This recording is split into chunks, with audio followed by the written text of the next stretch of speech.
உறவுகிட்டையும் கேட்குறோம். ஸோ தாய்க்கு நிகராக நினைக்கிற என்னுடைய மக்கள்கிட்ட கேட்குறதுல என்ன தப்பு? இவ்வளோ நாள் என் கூட டிராவல் பண்ணி வந்திருக்காங்க என் ரசிகர்கள். அப்புறம் திருநங்கை தங்கைகள் கூட நேற்று பேசினேன், என்னுடைய மாற்றுத்திறனாளிகளாலும் கூட பேசினேன். எல்லாருக்கும் பேசி ஒரு வார்த்தை கேட்கறதுல அவங்களுக்கு மரியாதை கொடுக்கறதுல என்ன கெட்டு போகுது? ஸோ நீங்கள் ஏன் கேட்குறீங்கன்ற கேள்வி கேட்குறீங்கல்ல, அது உங்கள் விருப்பம், நீங்கள் கேளுங்க.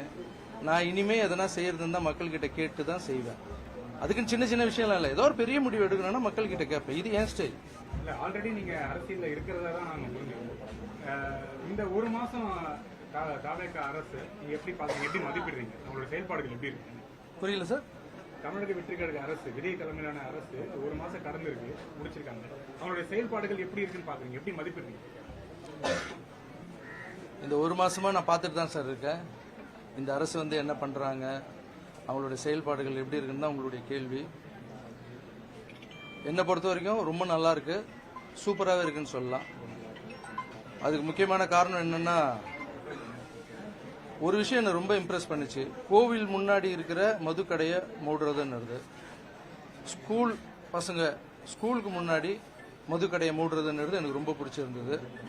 அப்புறம் இந்த கல்வித்துறை அமைச்சர் அவருடைய நடவடிக்கை, அப்புறம் அறநிலைத்துறை அமைச்சர் அவருடைய நடவடிக்கை, இதெல்லாம் வீடியோவில் பார்க்குறோம். உங்களை மாதிரி தான் நானும் பார்த்துட்டு இருக்கேன். ஸோ அவங்களுக்கு கொஞ்சம் டைம் கூட தேவைப்படுது சார்.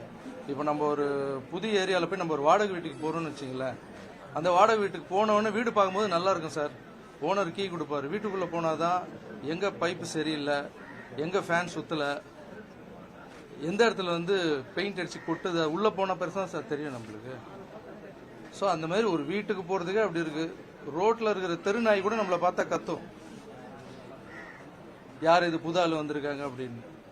அந்த தெருநாய் இருக்குல்ல, அதுக்கு பிடிச்ச பிஸ்கெட் போடணும். ஒரு சில தெருநாய்ங்கெல்லாம் பார்த்தீங்கன்னா பிஸ்கெட் சாப்பிடாது, பிரியாணி தான் சாப்பிடும், நான்வெஜ் தான் சாப்பிடும். அதுக்கு பிடிச்ச மாதிரி செஞ்சு